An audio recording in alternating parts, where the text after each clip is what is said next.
Täna räägin sellest, miks on noodipult kasulik harjutamise juures ja kuhu kohta võiks noodipuldi panna, kui ma harjutan. No, kõige lihtsam põhjus noodipuldile on see, et kui mul on noodipult siin, mul on lugu siin, mul on lihtne teda vaadata. Kui ma panen noodi laua peale pikali, siis ma juba küürutan siia, et seda näha korralikult. Ja siis juhtub see, ja siis siia, eks. Aga kui mul on ta siin noodipuldi peal, ma saan kõrgemaks ka panna, veel mugavam, siis ma juba pean vähem võimlema.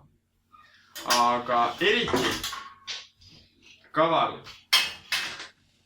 on panna noodipult omale siia lähedale, siia vasaku käe juurde, kuna tavaliselt uut lugu õppides vasakut kätt peab rohkem vaatama.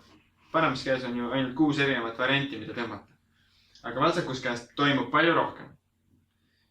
Ja kui ma olengi siin, ma ei pea pead pöörama, ainult mu silmad liiguvad. Vaatan, kontrollin.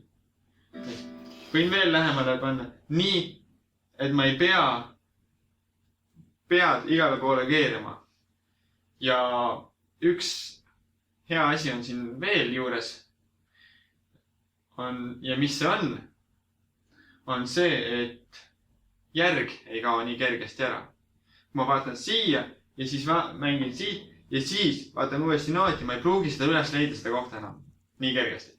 Aga kui ma vaatan siia, siin samas, siis ma ei lähe nii kaugele sellest noodist, vaid on mul kogu aeg siin silmanurgast näha.